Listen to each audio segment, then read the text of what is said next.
Hi guys, today I wanted to show you how to fully disassemble an ICS MARS DMR rifle. It is a beautiful gun and it's very easy to disassemble. First thing, you have to push out this pin here in order to split the gun into two halves. Well, right now we're doing a full disassembly, so we need to fully disassemble it. So we have to take out the second pin and just break the gun into two halves. Well, we're gonna start from the lower part, lower gearbox part. So we put the upper for later. There's a small screw down here. We have to take this screw out and like that. Okay, after that you need to unscrew the mag release button. It's ambidextrous and well, pretty nicely made actually. Here we go.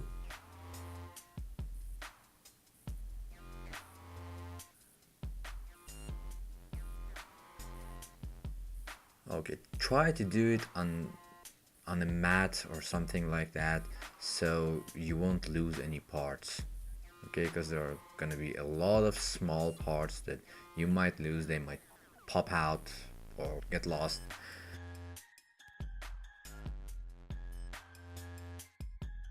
Then we unscrew the motor plate, or yeah, I'm pretty sure it's a motor plate or something like that. Two screws, take them out, and you have access to a motor.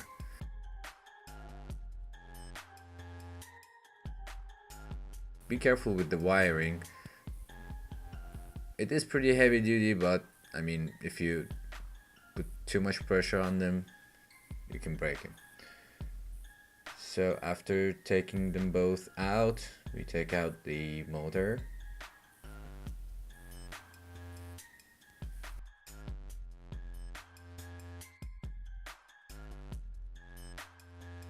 It's a nice motor. I mean, there's nothing special about it. I think it's not high torque or whatever, but pretty decently made. I will be changing it anyways, so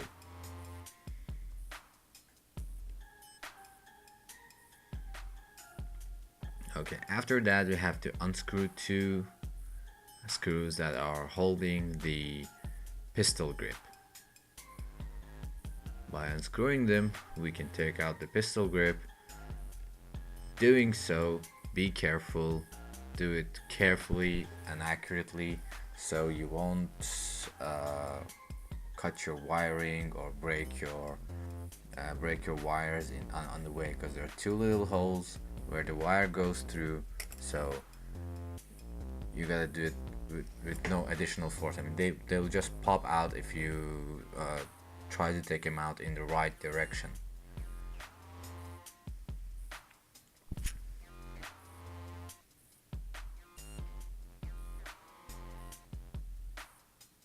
As you see, this one's stuck there and I'm just struggling to take it out. Okay, so that part is done too.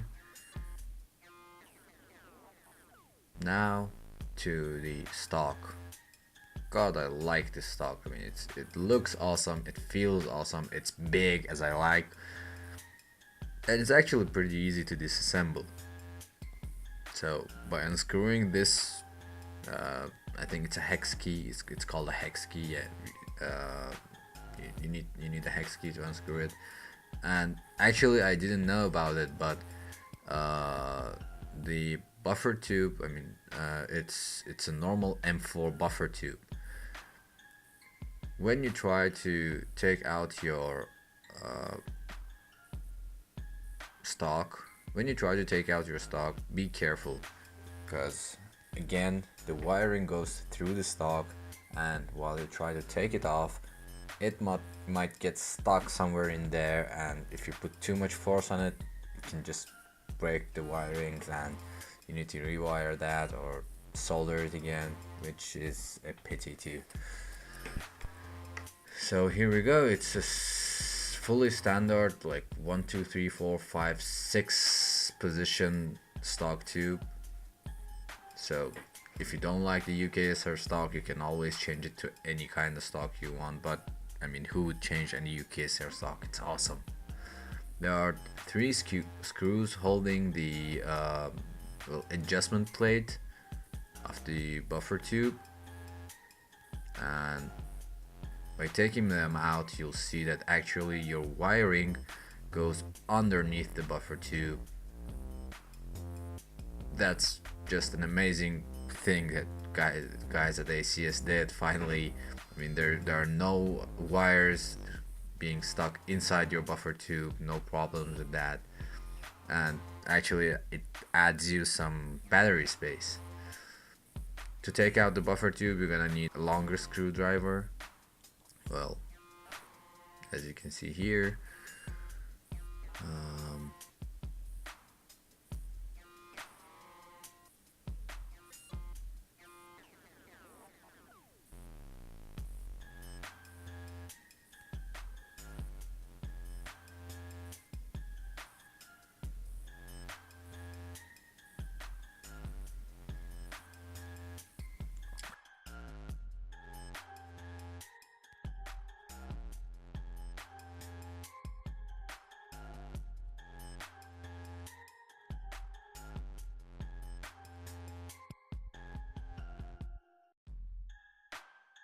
so when you try to take out the the buffer tube, you need to be careful, because again, there's a little plate holding everything together inside.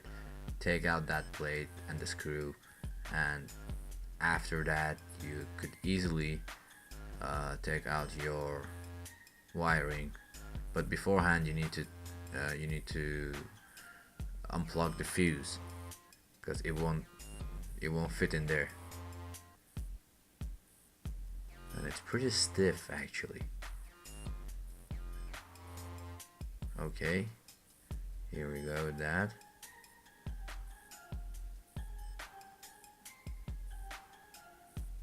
I'm planning to rewire the whole thing, so I'm not gonna be needing the wiring, although it has a MOSFET installed, which is a nice thing.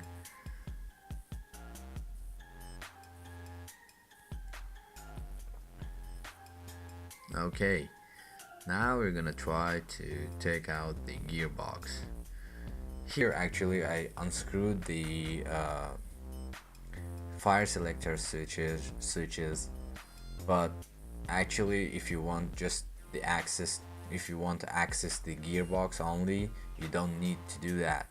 You can just leave him there and let him be there all the time. I mean, it's not necessary to take him off. I didn't know that. I took him off, so you can see it here. There is a small bearing metal ball there. Be careful, don't lose them. They're kind of hard to find and hard to fit, so yeah, just be careful about that. In order to take out your gearbox, the lower part, you have to put your gun in semi-fire position, and after that the lower gearbox comes out very easily with no problem at all.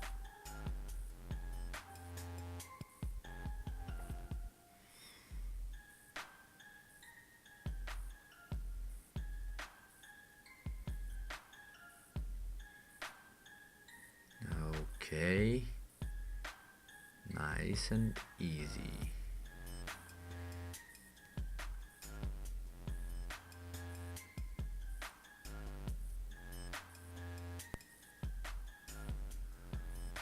Well, here's our lower gearbox, and there are two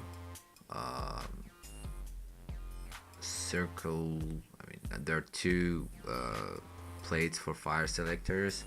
Don't lose them, and remember the way they are, because the left one is differs from the right one. If you misplace them, you won't be able to put back your lower gearbox into the body. So here we unscrew the screws from the gearbox. Remember the order they were in, because there are different sizes.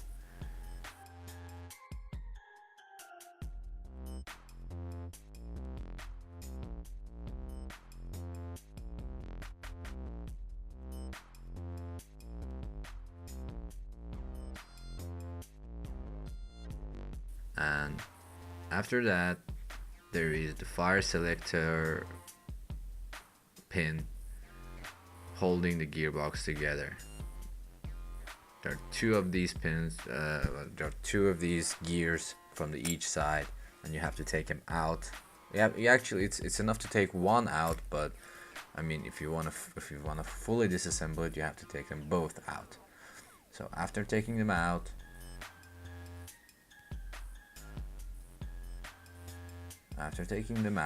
as you can see, there's a small pin there that you have to, well, push it somehow out with something thin enough.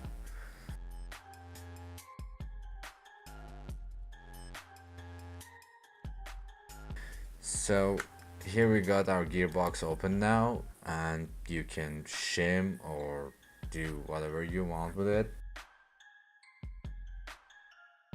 Well, now to the upper part of the gearbox.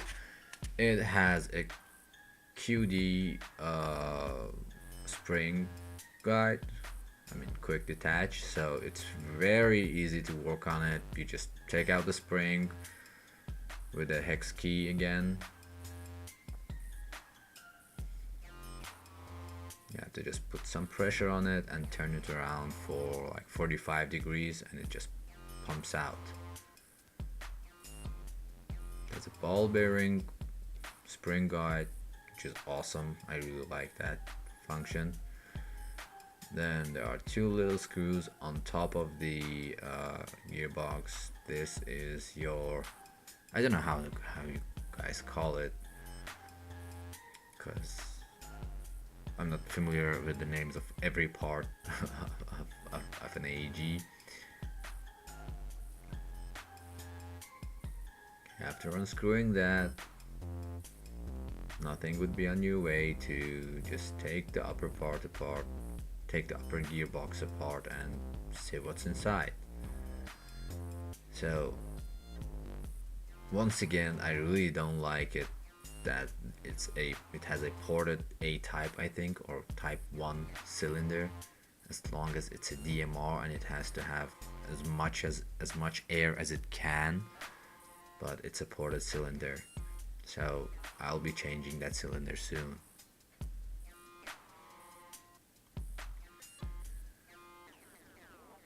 Okay, here we go. We are opening the upper part for the first time. Let's see what's inside. Well, the blowback function, it actually works only with the blowback piston. ICS blowback piston, because it's just about the piston that pushes back the blowback, well, mechanism. So if you change the piston to anything else, the blowback just would turn off, which is good actually. You don't need to Dremel anything or whatever. That's cool. Nozzle, it's a 21mm nozzle. It's more of a MP5K nozzle than M4, so if you are planning to change that, keep that in mind. Okay, now to the barrel and hop-up system. It has a pretty decent hop-up unit. The chamber is awesome. It has a wider window, so you can easily do any kind of modification like air hop or air hop. And to disassemble it, you just need to unscrew the front part of it with a knife, or I don't know, with a screwdriver big enough. Then just turn it around, it just pops out. You take out the adjustment wheel it's all sitting there pretty stiffly, but well, it everywhere they have tiny O-rings to stiffen the things up, but in overall, very good. So you take that part out. Here's your hop-up arm. You take that out, and here's our hop-up unit. Thanks for watching again, and have a good day.